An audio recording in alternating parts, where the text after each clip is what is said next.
یار تم پریشان نہ ہو، میں اس سے خود ہی نمٹ لوں گا، ہوگا بڑے آدمی کا بیٹا اپنے گھر۔ میری نظر میں تو اس کی کوئی اوقات ہی نہیں ہے، دفع کرو اس کو۔ مگر زید اگر اس نے واقعی جو کہا ہے اس پر عمل کر کے دکھایا تو؟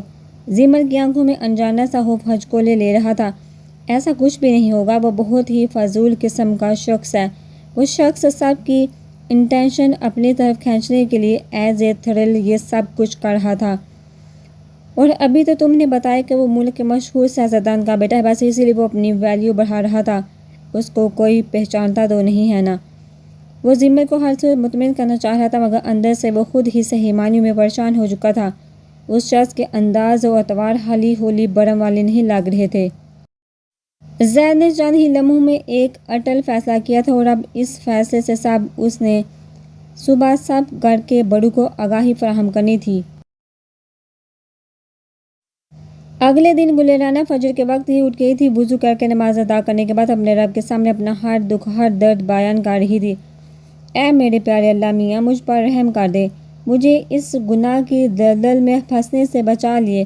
اے میرے رب، جس طرح تو نے میرے اب تک اس عزت اور ابرو کی حفاظت کیا، آگے بھی مجھے اپنے حفظ و امان میں رکھ، مجھے کسی بھی نامحرم شخص کے سامنے بے پردہ ہونے سے بچا لے یا اللہ۔ مجھے ایک مضبوط سائبان عطا فرما دے میرے مالک۔ وہ رو رو کے اللہ سے فریاد کر رہی تھی۔ ابھی وہ دعا مانگ کے اٹھی ہی تھی جب ایک خیال اس کے دماغ میں بجلی کی سی تیزی سے کوندا تھا۔ اس نے ٹائم دیکھا، گھڑی صبح کے 4:30 بجا رہی تھی۔ وہ آہستہ سے اٹھی، بہت ہلکے سے دروازے کا لاک کھول کر باہر جھانکا۔ حسام سامنے بڑے سے لاؤنج میں 3 سیٹر صوفے پہ دراز بے ترتیب سا سویا ہوا تھا۔ گل کو ایسا لگا جیسے اللہ نے اس کو ایک موقع فراہم کیا ہو خود کو محفوظ کرنے کا۔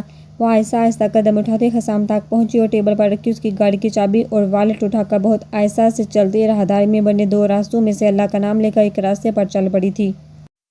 گاڑی کی چابی اس نے اس لیے لی تھی کہ اگر حسان جاگ بھی جائے، اس کا پیچھا کرنے کی کوشش کرے تو کچھ دیر تک وہ اس تک پہنچ نہ پائے۔ اتنی دیر میں وہ اس جگہ سے بہت دور نکل چکی ہوگی اور حسان کی پہنچ سے بھی وہ کسی نہ کسی طرح سے آخرکار باہر تک پہنچ گئی تھی۔ بس اب اس کی آزادی کے بیچ میں ایک بڑا سا لوہے کا مین گیٹ تھا۔ وہ راستہ صاف دیکھ کر مین گیٹ کو عبور کرنے ہی والی تھی، خوشی سے یہ سوچ کر کہ چوکیدار بھی عدم موجود ہے۔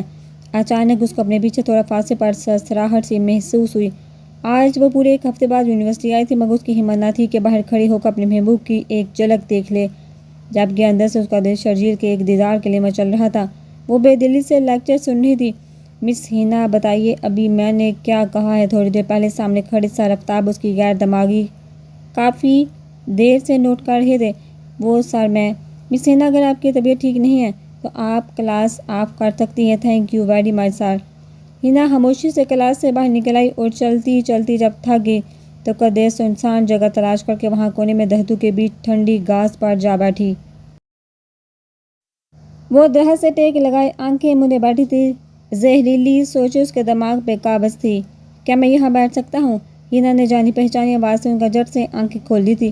ہینا کے بالکل سامنے کھڑا شرجیل اس کو بہت گہری نظروں سے دیکھ رہا تھا۔ ہینا اپنی محبت کو اپنا بالکل قریب ہاتھ بھر کے فاصلے پر دیکھ کر تم حیران رہ گئی تھی۔ خالہ جانی میں آ گیا۔ خالہ جانی کہاں ہیں آپ؟ وہ بھاگ رہا تھا، پورے گھر میں اپنی چہیتی خالہ کو ڈھونڈ رہا تھا۔ اب وہ سامنے بڑے گول سے زینے چڑھ رہا تھا بھاگنے کے انداز میں۔ بچاؤ ہنی، میری مدد کرو، مجھے بچا لو ہنی، اپنی خالہ کے پاس آؤ جلدی، نہیں تو یہ مجھے مار دے گا۔ اس کو سیڑھیوں پہ اپنی خالہ کی روتی چلاتی آواز گونجتی محسوس ہوئی۔ زینہ کا اندھیرے میں ڈوبا ہوا تھا، بس سامنے ایک کمرہ تھا، اس میں سے لال اور ہری روشنی پھوٹ رہی تھی۔ وہ بھاگ کر تھک گیا تھا، مگر زینہ تھا کہ ختم ہی نہیں ہو رہا تھا۔ وہ ہانپ رہا تھا، مگر پھر بھی خالہ جانی تک پہنچ نہیں پا رہا تھا۔ آخرکار وہ خوفناک زینہ ختم ہوا اور وہ ٹھیک بالکل اپنی خالہ کے کمرے کے سامنے کھڑا تھا۔ میں آ گیا خالہ جانی، چھوڑ دو میری خالہ کو، چھوڑ دو، میں تمہیں مار دوں گا، چھوڑ دو میری خالہ کو۔ وہ زور زور سے اپنے تکیے پر سر پٹک رہا تھا۔ وہ بری طرح سے پسینے میں شرابور تھا۔ وہ چیخ مار کے ایک جھٹکے سے اٹھ بیٹھا۔ میں اس شخص کو نہیں چھوڑوں گا، اگر وہ جہنم میں بھی ہوگا تو میں اس کو وہاں سے بھی ڈھونڈ نکالوں گا۔ وہ نیند سے جاگ چکا تھا اور خوف اور ہراس کی جگہ انتقام نے لے لی تھی۔ خالہ جانی، میں آپ کو انصاف دلا کر رہوں گا، چاہے اس کے لیے مجھے اپنی جان کی بازی کیوں نہ لگانی پڑے۔ وہ ہذیانی انداز میں چیخ رہا تھا۔ سب لوگ ناشتے کے ٹیبل پر بیٹھے ناشتہ کر رہے تھے جب خرم چائے پیتے ہوئے بولی، ماما میں آج گھر لیٹ آؤں گی، یونیورسٹی سے اپنی دوست کے ہاں جاؤں گی۔ کون سی دوست کے گھر؟ ہنا کے پوچھنے سے پہلے ہی آدم پوچھ بیٹھا تھا۔ ماتھے پر چڑھی تیوریاں واضح تھی۔ وہ مجھے اپنی دوست کی اسٹڈی کرنے جانا ہے، سارا کے گھر۔ خرم نے چاہتے ہوئے بھی چڑ کے بولی، وجہ؟ مزید پریزنٹیشن ہے اس کی وجہ سے مجھے جانا ہے۔ خرم کے لہجے میں غصہ اور ناراضگی واضح تھی۔ شام کو میں جلدی آ جاؤں گا، 8 بجے ٹھیک؟ سوری، میرے کمرے میں آ جاؤ، میں خود پریزنٹیشن کی تیاری کروا دوں گا۔ وہ ایک جگاتی ہوئی نظر وہ گلر رانہ خوفزدہ سی سن کھڑی رہی، اپنے پیچھے ہوتی آہٹ کو محسوس کر کے اس کے پیروں کی جان نکلنے کو تھی۔ وہ جیسے تیسے ہمت کر کے ڈرتے ڈرتے پیچھے مڑی بھی دیکھنے کے لیے۔ اپنے پیچھے کھڑے شخص کو دیکھا گل کا چہرہ لٹھے کی مانند سفید پڑ گیا تھا۔ اس کو اپنے پورے وجود کا خون نچڑتا محسوس ہوا۔ شاباش، کر لی کوشش بھاگنے کی، ہو گیا تمہارا شوق پورا۔ سامنے کھڑا شخص 3 تالیاں بجا کر تمساہرانہ انداز میں گویا ہوا تھا۔ وہ برقی رفتاری سے بھاگنے کی تھی جب حسام ایک ہی جست لگا کر اس تک پہنچا تھا۔ خوف اور سارا سہمگی سے کانپتی سسکتی گل کو اٹھا کر چند ہی لمحوں میں آدھا اپنے شانے پر ڈالا تھا۔ مجھے جانے دو، چھوڑ دو، مجھے رحم کرو مجھ پر، میں نے کیا بگاڑا ہے تمہارا؟ تمہیں جانے دوں اور رحم بھی کروں؟ وہ ڈائلاگ تو بہت اچھے مار لیتی ہو، ویسے اب تک مجھ جیسے کتنوں کو اپنی ان 2 کوڑی کی باتوں کے جال میں پھنسا چکی ہو۔ وہ بہت ہی آرام سے گلر رانہ کی بات کی دھجیاں اڑا رہا تھا اور ایسی بات کر رہا تھا جیسے وہ دونوں بچپن کے دوست ہو۔ تم نے مجھے کیا کچا کھلاڑی سمجھ رکھا ہے جو بڑے مزے سے بھاگ رہی تھی؟ میں وہ شخص ہوں جو سوتا ہوں مگر سوتا نہیں، سوتے ہوئے بھی میں جاگتا ہوں۔ تم نے یہ سوچا بھی کیسے کہ تم میری کیسے اتنی آسانی سے چھٹکارا حاصل کر سکتی ہو؟ ہاں ہاں ہاں، بھول ہے تمہاری۔ وہ اس کو شانے پر ڈالے گھر کے اندر لے جاتے ہوئے کہنے لگا، میں تمہیں کبھی بھی معاف نہیں کروں گی۔ اس کو بددعائیں دیتی اور کوسنے دیتے ہوئے زاروں قطار پھٹ پھٹ کر رو رہی، تم جیسی سے معافی مانگ بھی کون رہا ہے؟ وہ تم جیسی پہ زور دے کر بولا۔ اس کے بعد گلر رانہ کو اندر تک چھلنی کر رہی تھی۔ حسام اس کو بیڈ پہ لایا اور بیڈ پہ پھینکنے کے انداز میں گرا چھوڑا۔ پھر واپس پلٹ کر دروازے کا لاک لگانے لگا۔ گلر رانہ نے جیسے حسام کو روم کا دروازہ لاک کرتے دیکھا، اس کی آنکھوں میں وحشت سی اتر آئی، تو گویا اس کی عزت کا جنازہ نکلنے کو تھا۔ خوف و ہراس اس کے خوبصورت چہرے پہ ناچ رہے تھے۔ وہ حسام کی اس کی طرف بڑھتے قدموں کو دیکھ کر ڈر اور ذرا سہمگی سے سمٹ کر بیڈ کے کونے میں جا لگی۔ ماما میرے قریب مت آنا، وہ وحشت زدہ کہہ رہی تھی۔ ہاں، میں تو جیسے تمہیں صرف دیکھنے کے لیے تو اتنے لاکھ روپے برباد کر کے خرید کر لایا ہوں نا۔ دیکھو تم مجھ سے نکاح کرو، پھر چاہے جتنا بھی میرے وجود سے اپنی ہوس پوری کرنا ہو کر لینا، میں تمہیں روکوں گی نہیں۔ وہ بے بسی سے اس کے آگے گڑگڑا کر کہنے لگی، مگر سامنے موجود شخص کے سینے میں دل نہیں، شاید وہ جذبات سے عاری انسان تھا۔ وہ اب اپنی شرٹ اتار کر سائڈ پہ رکھ کے صوفے پر اچھال چکا تھا۔ تمہیں اتنا تو پتہ ہی ہوگا کہ کوٹھے سے لائے گی عورت کو دوسرے لفظوں میں کیا کہتے ہیں، وہ تمساہرانہ انداز میں کہتا بیڈ پہ نیم دراز ہو چکا تھا۔ اب ان دونوں کے درمیان بس ہاتھ بھر کا فاصلہ تھا۔ مجھے بھلے ہی نکاح کے دوسرے دن ہی چھوڑ دینا، مگر ابھی مجھ پر تھوڑا ہی ترس کھا لو۔ او سویٹ ہارٹ، ابھی تم دیکھنا میں تم پہ کتنی مہربانیاں کرتا ہوں، وہ معنی خیزی سے کہتا اس کے وجود کو اپنی نظروں کے حصار میں لے چکا تھا۔ حسام کی نظریں اب اس کے نرم اور گداز گلابی پیروں پہ تھی۔ اس نے ہاتھ بڑھا کر ایک لمحے میں گل کے پاؤں کھینچ کر اسے بے پناہ قریب کیا تھا۔ بہت برداشت کر لی تمہاری منمانی، اب تم میری منمانیاں برداشت کرو گے؟ تم ایک گھٹیا انسان ہو، بلکہ انسان کے بیس میں وحشی درندے ہو، وہ روتے بلکتی کہہ رہی تھی۔ کیا کہا؟ میں جانور ہوں، میں بھیڑیا ہوں؟ اب دکھاؤں گا میں صحیح طرح سے اپنی حیوانیت۔ یہ کہہ کر اس نے گلر رانہ کے چہرے اور گردن پہ اپنے دانتوں سے جگہ جگہ کاٹنا شروع کر دیا۔ حد یہ کہ اس کے پورے وجود پہ کسی بھوکے شیر کی طرح پل بڑھا تھا۔ اس معصوم کو مزاحمت کرنے تک کا بھی حق نہ دیا تھا۔ وہ نازک دان پان سی گڑیا حسام کی درندگی کچھ گھنٹے ہی جھیل پائی تھی اور پھر بے جان سی ہو کر ہوش و حواس سے دنیا سے بیگانی ہوتی چلی گئی تھی۔ ماضی ہنا شرجیل کو اپنے سامنے دیکھ کر دنگ سے رہ گئی تھی، جبکہ شرجیل ہنا کو بہت گہری نظروں سے دیکھ رہا تھا۔ مس مے آئی سٹ ہیئر؟ شرجیل نے ہنا کو غائب دماغ پا کر اپنا سوال دوبارہ دہرایا تھا۔ جی ضرور، وہ کھوئی کھوئی سی بولی تھی، کیا میں آپ سے تھوڑی دیر آپ کا قیمتی وقت ادھار مانگ سکتا ہوں؟ شرجیل شائستگی سے پوچھ رہا تھا۔ ہنا مدہوش سی ہو کر اس کے مدر آواز میں کھو سی گئی، ہو سکے اس کو اپنے ارد گرد سب کچھ تھمتا ہوا محسوس ہوا۔ مس، اگر آپ نے مجھ پہ مکمل ریسرچ کر لی ہے تو واپس ہوش کی دنیا میں آ جائیے، وہ چٹکی بجاتے ہوئے بولا۔ جی جی کہیں، وہ اس کے اپنے چہرے کے آگے چٹکی بجانے پر چونکی تھی اور اپنی گھبراہٹ چھپاتے ہوئے بولی، کیا آپ بتانا پسند کریں گے آپ میرے پیچھے کل کیوں آئی تھی؟ معین کے پیچھے آپ وہاں تک بالکل بھی نہیں آئی تھی، کیونکہ میں کئی دن سے نوٹ کر رہا ہوں آپ میری طاقت میں ہیں۔ وہ جتاتے ہوئے کہنے لگا، جی ہاں، میں بالکل آپ ہی کی وجہ سے روز تپتی ہوئی دھوپ میں کھڑی ہوتی ہوں، محض صرف آپ کی ایک جھلک دیکھنے کے لیے۔ وہ سچائی سے گویا ہوئی۔ مبادہ اگر وہ سچ نہ کہتی تو پھر شاید زندگی میں کبھی وہ شرجیل کو اپنے سامنے نہ دیکھ پاتی۔ محترمہ وجہ بتانا پسند کرے گی کہ آپ میری ایک جھلک دیکھنے کے لیے اتنی تکلیف کیوں اٹھاتی ہیں؟ وہ بہت گہری نظروں سے حنا کے چہرے کے اتار چڑھاؤ دیکھ رہا تھا۔ آدم عمر میں سب بچوں سے بڑا تھا، جبکہ خرم گھر میں سب سے چھوٹی بچی تھی۔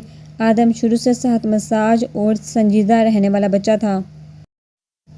خرم کی پیدائش کے وقت وہ 13 سال کا تھا جب چچی اس گلاب کی پنکھڑی جیسی بچی کو ہاسپٹل سے گھر لے کر آئی تھی۔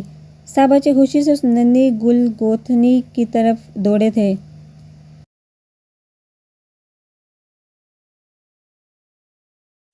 مگر ان سب کے پہنچنے سے پہلے آدم نے اس کو اپنی چچی کی گود میں سے جپٹنے کے انداز میں لے لیا تھا۔ چچی، یہ صرف میری گڑیا ہے اور یہ صرف اور صرف میرے پاس ہی رہے گی۔ ہاں ہاں چچی کی جان، یہ تمہاری ہے، رکھ لو ہمیشہ کے لیے اپنے پاس۔ حنا اس کے گلابی پھولے پھولے گالوں پہ چٹاچٹ پیار کر کے بولی، نہیں چچی، غلط بات، ہم بھی کھیلیں گے، یہ ہماری بھی گڑیا ہے۔ زید اور رحم جلدی سے برا مان کر بولے، جبکہ 13 سالہ ننھی زمل تالیاں بجاتی 3 سالہ ننھی زمل تالیاں بجاتی ٹکر سب کو دیکھ رہی تھی۔ حنا نے پیار بڑی نظروں سے سب بچوں کو دیکھا اور پھر سمجھاتے ہوئے بولی، ہاں بھائی، یہ سب کی ہے، سب کھیلنا۔ نہیں چچی، یہ صرف اور صرف میری خرم ہے۔ آدم نے اس کا نام بھی منٹوں میں خود ہی رکھ لیا تھا۔ ارے لڑکے، نام تو اس کے اماں بابا کو رکھنے دے۔ زہرا نے سمجھانا چاہا اپنے ضدی بیٹے کو، امی بس یہ میری خرم ہے۔ وہ اس کو لے کر بغیر کسی کی سنے اپنے کمرے میں چلا گیا تھا۔ 8 سالہ زید اور 6 سالہ رحم اپنی اس اکڑو بائی کو ننھی خرم کو لے جاتا ہوا دیکھ رہے تھے۔ چچی چند، جب خرم بائی کے فرینڈ ہے تو پھر زمل میری فرینڈ ہے۔ جاؤ رحم، تم بھی اب میری فرینڈ سے مت کھیلنا۔ زید بھی زمل کا ہاتھ پکڑے اس کو اپنی بنائی ہوئی ٹرین کے پاس لے گیا، جبکہ رحم آنکھوں میں بڑے بڑے موتی جیسے آنسو لیے کبھی زہرا تو کبھی حنا کو دیکھ رہا تھا۔ پھر وقت آہستہ آہستہ سڑکتا گیا۔ آدم خرم کو کسی کانچ کی گڑیا کی طرح سینچ کر رکھتا۔ جب بھی حنا اس کو کسی بھی کام سے لینے آتی، آدم صاف کہہ دیتا، مجھے بتا دے، جو بھی کام خرم کا ہے میں خود کر لوں گا۔ حنا لاکھ کہتی رہ جاتی کہ بیٹا یہ تمہیں رات بھر تنگ کرے گی اور پھر صبح تمہیں اسکول بھی جانا ہوگا، لاؤ اس کو مجھے دے دو۔ مگر آدم یہ کہہ کر ٹال دیتا کہ آپ چھوڑ دو، وہ مجھے بالکل بھی تنگ نہیں کرتی۔ حتیٰ کہ خرم کی تمام تر ذمہ داری کھلانے پلانے سے لے کر اس کو شاور دلانا سب کام وہ خود ہی کرتا تھا۔ اسکول جاتے وقت بھی خرم کو بڑی مشکل سے دل پہ بھاری پتھر رکھ کر وہ حنا کو دیتا تھا، اور جاتے جاتے بھی اس کو پلٹ کر دیکھتا اور روز کہتا کہ چچی اس کو کسی کو بھی نہیں دینا، میں آ کر خود لوں گا اس کو بس۔ اور حنا بس مسکرا کر رہ جاتی۔ وہ خرم کے لیے انتہا سے زیادہ پوزیسو اور کیئرنگ تھا۔ خرم کسی اور کے ساتھ کھیلنا تو دور کی بات، اگر کسی کی وجہ سے اس کو ہراش بھی آ جاتی تو آدم چراغ پا ہو جاتا۔ جبکہ خرم بڑی ہو رہی تھی، وہ سب کے ساتھ کھیلنا چاہتی تھی، باقی سب بچوں کے ساتھ مل کر مستی کرنا چاہتی تھی، مگر آدم کے روکنے ٹوکنے پر دل محسوس کر رہ جاتی۔ وہ آدم کی حد سے زیادہ روک ٹوک سے سہمتی جا رہی تھی۔ آدم اسے جتنی شدید محبت کرتا تھا اتنی ہی سختی بھی کرتا تھا، یا شاید سختی اس کی فطرت کا حصہ تھی جو اس کے ہر انداز سے جھلکتی تھی۔ آدم 21 سال کا ہو چکا تھا، جبکہ خرم محض 9 سال کی تھی، جب ایک دن حنا نے آدم کے مزاج کو مد نظر رکھتے ہوئے اپنی جیٹھانی زہرا سے بات کرنے کا سوچا۔ وہ کئی دنوں سے پریشان تھا، بھابھی خرم اب بڑی ہو رہی ہے، اس کا اب آدم کے ساتھ اس کے کمرے میں رہنا مجھے بالکل بھی مناسب نہیں لگ رہا۔ مناسب تو خیر پہلے بھی نہیں لگتا تھا، مگر میں آدم کے مزاج اور اس کا خرم سے شدید لگاؤ کی وجہ سے خاموش ہو جاتی تھی۔ میں پہلے بھی کئی دفعہ آدم سے اس بارے میں بات کر چکی ہوں، مگر حنا یقین مانو وہ خرم کے لیے بہت زیادہ جذباتی ہے۔ بلکہ تم شاید میری بات پہ یقین نہ کرو، میں نے تو خود ایک فیصلہ کیا تھا کہ میں اب اس کے بابا سے بات کروں گی تاکہ وہی اس کو سمجھائیں گے خود۔ اور پھر انہوں نے اپنی جیٹھانی سے ڈھکے چھپے لفظوں میں بات کی، جس پر وہ خود بھی پریشان تھی۔ حنا میں کیا کروں، وہ خرم کو لے کر اس طرح کرتا ہے جیسے سب اس کے دشمن ہوں اور وہ واحد اس کا خیر خواہ پیدا ہوا ہو۔ بھابھی میں جانتی ہوں، مگر اب خرم کا اس کے ساتھ رہنا کچھ مناسب نہیں ہے۔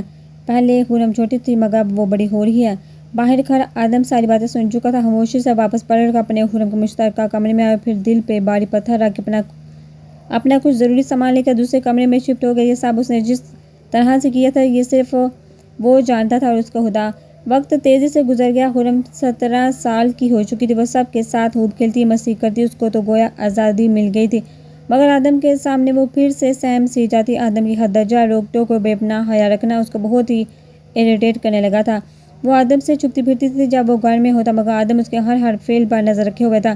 بیٹا میں تمہاری چچی سے خرم کے لیے بات کر رہی ہوں، اس کو اپنے گھر کی رونق بنانے کے لیے، تمہیں کوئی اعتراض تو نہیں ہے؟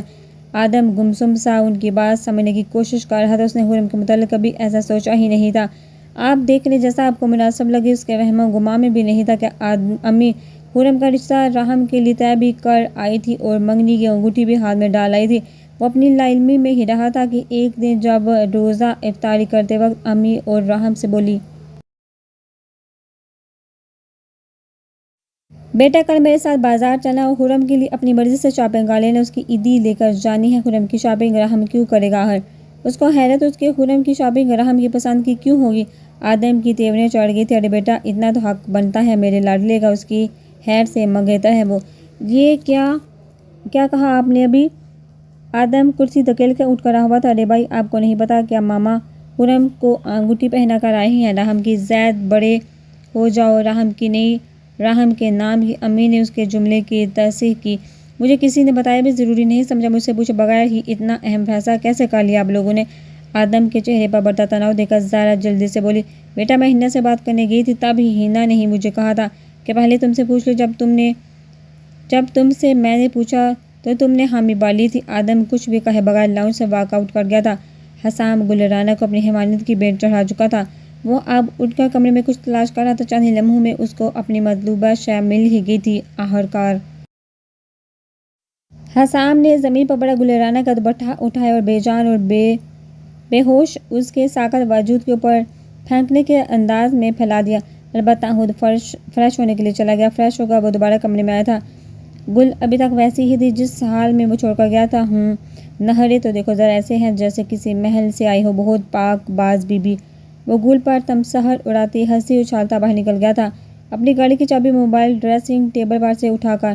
2 گھنٹے بعد وہ گھر واپس آیا اور آتے ہی اس کو پہلا خیال گل کا ہی آیا تھا۔ ہو نہ ہو اب تک تو محترمہ کی عقل ٹھکانے آ چکی ہوگی اچھی طرح سے، حسام کی غیرت کو للکارنے کا اب تک تو بہت اچھا سبق سیکھ چکی ہوگی۔ وہ صفاقی سے پوچھتا واپس گل کی طرف بڑھا تھا۔ حسام نے جیسے ہی کمرے میں قدم رکھا وہ ٹھٹک سا گیا۔ گل بے حس اور حرکت صبح والے انداز میں بستر پر دراز تھی۔ حسام کو خطرے کی گھنٹی بجتی محسوس ہوئی۔ وہ تیزی سے اس کی طرف بڑھا تھا اور جھک کر اس کے ہاتھ کی نبض ٹٹولنے لگا۔ اس کے اندازے کے عین مطابق گل کے ہاتھ کی نبض بہت ہلکی چل رہی تھی۔ او مائی گوڈنس! اس کی نبض کو بہت سست حرکت کر رہی ہے۔ اب کیا کروں؟ وہ اپنے سر کے بال دونوں مٹھیوں میں قید کیے سوچ رہا تھا۔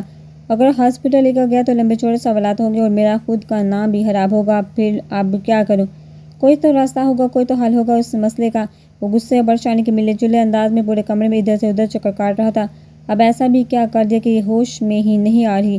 اس کے ناک کے قریب بار بار اپنی 2 انگلیاں لے جا کر دیکھ رہا تھا کہ سانسیں چل رہی ہیں یا نہیں، اور پھر ایک خیال اس کے دماغ میں بجلی کی سی تیزی سے کوندا تھا، ہاں یار تم فوری میرے گھر آؤ، یا تم آ تو جاؤ، سب کچھ بتاؤں گا، بس جلدی سے میرے گھر پہنچو اور کسی کو بھی بتا کر مت آنا۔ اب وہ بہت گہری نظروں سے گل کو دیکھ رہا تھا۔ وہ اپنی ماں صدف اور باپ میر حسن سعدان کے ساتھ زمل کے گھر اس کے ڈرائنگ روم میں براجمان تھا۔ ساتھ ہی 2 گارڈ بھی تھے جن کو اس نے گھر کے باہر کھڑا رہنے کا حکم دیا تھا۔ آج اتوار کا دن تھا جس کی وجہ سے گھر کے سبھی افراد تقریباً گھر میں ہی تھے، سوائے زید کے وہ اپنی کسی دوست کی والدہ کی تدفین میں گیا ہوا تھا۔ گھر کے سبھی افراد حیران پریشان ایک دوسرے کو دیکھ رہے تھے۔ کسی کی بھی سمجھ میں نہیں آ رہا تھا کہ میر حسن سعدان ملک کا اتنا بڑا سیاستدان ان کے گھر میں آخر اتنے ڈھیر سارے تحائف، تحفے، پھولوں کی ٹوکریاں، مٹھائیوں کے ٹوکرے لے کر کیوں آیا ہے؟ دیکھیں احمد صاحب، ہم آج ایک سلسلے میں آپ کے گھر تشریف لائے ہیں۔ میر حسن سعدان نے بہت طریقے سے گفتگو کا آغاز کیا۔ وہ ایک قدرے سلجھے ہوئے انسان تھے اور ابھی موجودہ دور کے بہترین سیاستدان ثابت ہو رہے تھے۔ وہ حقیقتاً نیک فطرت آدمی تھے۔ جی میر صاحب فرمائیے، احمد کی بجائے طاہر صاحب نے بڑے شائستہ انداز میں استفسار کیا۔ میں آپ کی بیٹی زمل کو اپنی وائف کے عہدے پر فائز کرنا چاہتا ہوں۔ صدف اور حسن کے بولنے سے پہلے ہی میر نے سیدھے لفظوں میں اپنے مدعا بیان کیا۔ ڈرائنگ روم میں بیٹھے سبھی افراد میر کی بات کو سننے کے بعد دم بہت رہ گئے تھے۔ مجھے بہت خوشی ہے کہ آپ لوگ ہمارے گھر تشریف لائے ہیں، مگر کیا؟ میر کے چہرے کے زاویوں میں یکدم سختی سی پیدا ہو گئی تھی۔ میں بہت معذرت کے ساتھ کہنا چاہتا ہوں کہ میری بیٹی زمل کا نکاح 4 دن پہلے ہی میرے بڑے بھائی صاحب کے بیٹے زید سے ہو چکا ہے۔ احمد صاحب ٹھہر کے زمل کے نکاح کے متعلق ان لوگوں کو آگاہ کر رہے تھے۔ نکاح ہی ہوا تھا نا، رخصتی تو نہیں ہوئی نا؟ ختم ہو جائے گا نکاح بھی کتنی دیر لگے گی؟ میر بہت سفاکی سے بولا۔ مسٹر نکاح کوئی بچوں کا کھیل نہیں، جب جی میں آیا ختم کر لیا، جب جی میں آیا کر لیا۔ آدم سے مزید ضبط نہ ہو رہا، وہ بھی میر کے ہی انداز میں سرد تاثرات چہرے پر سجائے گویا ہوا۔ ٹھیک ہے، میں آپ لوگوں کو جلد ہی جواب دوں گا اس سلسلے میں۔ کافی دیر سے خاموش دادا نے گفتگو میں حصہ لیا۔ وہ نہیں چاہتے تھے کہ میر اور آدم ایک دوسرے سے بڑھے اور کوئی بدمزگی پیدا ہو، ایک دوسرے کے ساتھ دشمنی مولے، اس لیے کہ میر کا تو کچھ نہیں بگڑنا تھا، ان کے گھرانے کا ٹھیک ٹھاک نقصان ہو جاتا۔ دادا بہت آگے کی سوچ رہے تھے۔ السلام علیکم۔ ابھی دادا کچھ اور بھی کہنے والے تھے کہ خرم ڈائننگ روم میں آ دھمکی تھی۔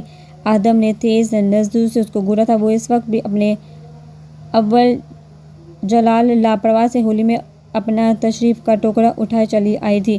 وعلیکم السلام، تینوں مہمانوں نے ایک ساتھ جواب دیا تھا، جبکہ خرم کا خوشی کا ٹھکانہ ہی نہیں تھا۔ انہیں اپنے گھر میں دیکھ کے سر آپ یہاں کیسے؟ خرم بڑے بے تکلفانہ انداز میں میر سے گویا ہوئی تھی۔ آدم نے چبھتی ہوئی نظر خرم پر ڈالی تھی، جیسے نظروں سے اٹھا کر ڈرائنگ روم کے باہر پٹک دے گا۔ کیسی ہو پرنسس؟ پھر کسی نے تنگ تو نہیں کیا؟ میر اس کو چھیڑتے ہوئے بولا۔ خرم تم کمرے میں جاؤ اپنے۔ آدم نے حور کو ڈانٹنے کے انداز میں گویا ڈائننگ روم میں جانے کو کہا تھا۔ مسٹر تمیز سے بات کرو، مجھے پتا ہے کہ مجھے کس طرح بات کرنی ہے اور کس طرح بات نہیں کرنی۔ برائے مہربانی آپ لوگ جس مقصد کے تحت آئے تھے اگر وہ پورا ہو گیا ہے تو آپ لوگ جا سکتے ہیں۔ آدم نے بہت چبا چبا کے ہر لفظ ادا کیا تھا۔ آدم اور میر حنید دونوں کی آنکھیں تیش غصے سے سرخ ہو رہی تھی۔ یاد رکھنا یہ میری سالی ہے اور اس سے تمیز سے بات کرو، اور میرے نزدیک میری سالی میری چھوٹی بہن کے برابر ہے۔ زبان کو لگام دو۔ خیر بہت جلد ملاقات ہوگی جب میں اپنی بیوی کو پورے حق سے رخصت کروا کر لے کر جاؤں گا۔ ہاں یار تم فوری میرے گھر آؤ۔ ہاں ہاں سب خیریت ہی ہے، آؤ گی تو پھر بتاتا ہوں تفصیل۔ حسام جلدی سے الماری کی طرف بڑھا اور گل کے لیے لایا ہوا ایک سوٹ نکال کر جلدی سے اس کے تن پہ چڑھایا۔ نہ جانے کہ اس کو گل کے ساتھ کی گئی زیادتی پر بار بار افسوس میں مبتلا کر رہی تھی۔ حسام نے اب تک کبھی کسی بھی عورت کے ساتھ ناجائز تعلقات استفسار نہیں کیے تھے، استوار نہیں کیے تھے، نہ چاہتے ہوئے بھی وہ گل کے ساتھ غلط کر گیا تھا۔ نہ جانے گل میں ایسا کیا تھا جو وہ اس کی طرف کھینچتا چلا گیا، اور انتہائی بدترین انداز میں گل کی نسوانیت کو مسا کر بیٹھا تھا۔ حسام ابھی سوچ رہا تھا کہ فضا کی کال آ گئی، کہاں ہو، کب سے ویٹ کر رہا ہوں۔ وہ فون اٹھاتے ہوئے جلدی سے بولا، میں تو یہی ہوں، ان فیکٹ باہر تمہارے وسیع عرض لان میں بیٹھی آپ محترمہ کا انتظار کر رہی ہوں۔ فضا کو چوکیدار بہت اچھی طرح سے جانتا تھا، وہ حسام کی کزن اور بیسٹ فرینڈ بھی تھی، اس لیے چوکیدار نے اس کو اندر بھیج دیا تھا۔ وہ جلدی سے دروازہ کھول کر باہر لاؤنج کی طرف بھاگنے کے انداز میں بڑھا تھا۔ سامنے ہی وہ صوفے پہ بیٹھی اس کا انتظار کر رہی تھی۔ فضا میرے کمرے میں اندر آؤ میرے ساتھ، اس کو کہتا واپس کمرے کی طرف بڑھ چکا تھا۔ فضا اس کے انداز پہ ٹھٹک سی گئی تھی، مگر قبل از وقت کچھ بھی سوچے بغیر اس کے پیچھے بولی تھی، یہ کون ہے؟ فضا نے حیرانی سے پوچھا۔ وہ گل کو دیکھ کر پریشان ہو گئی تھی۔ وہ تیزی سے گل کی طرف بڑھی تھی۔ حسام یہ کون ہے؟ میں کچھ پوچھ رہی ہوں، وہ سخت لہجے میں استفسار کر رہی تھی۔ گل کا چہرہ اور گردن پہ بڑے جاں بجا نشانات، کھرونچے اور ٹھنڈا سفید پڑا بازو اس کو کسی انہونی کا پتہ دے رہا تھا۔ کیا یہ تم نے؟ بولو، جواب دے، مجھے اس معصوم لڑکی کے ساتھ کیا ہے؟ وہ گل کو ہر طرف سے ٹٹولتی ہوئی بولی، اپنی گردن گھما کر حسام کو دیکھتے ہوئے بولی۔ آنکھوں میں اس کے حسام کے لیے عجیب سی چبھن تھی۔ حسام خاموش کھڑا تھا، کیا کہتے اس کے پاس بولنے کے لیے آہٹ تھا ہی کیا؟ گل رانا کی ابتر حالت چیخ کر اپنے ساتھ ہوئی زیادتی کا پتہ دے رہی تھی۔ گل رانا کی ابتر حالت چیخ کر اپنے ساتھ ہوئی زیادتی کا پتہ دے رہی تھی۔ حسام تمہیں سے پوچھ رہی ہوں ایک ڈاکٹر ہونے کی حیثیت سے، کیا تم نے اس چھوٹی سی لڑکی کا ریپ کیا؟ حسام خاموش کھڑا تھا۔ حسام میں آخری دفعہ پوچھ رہی ہوں ایک ڈاکٹر کی حیثیت سے ہی، مجھے بتا دو سچ، کہ تم نے اس معصوم سی لڑکی کو جنسی بربریت کا نشانہ بنایا ہے یا نہیں؟ فضا میں تمہیں سب کچھ سچ سچ بتاتا ہوں، آر یو ریپسٹ اور ناٹ، ہاں یا نہ؟ وہ بے لچک انداز میں حسام سے استفسار کر رہی تھی۔ ہاں میں ہی مجرم ہوں اس کا۔ وہ بے بسی سے فضا کے سامنے اپنا گناہ تسلیم کر چکا تھا۔ ماضی مجھے حیرت ہے، تم سب کچھ جاننے کے باوجود بھی مجھ سے شادی کرنا چاہتی ہو۔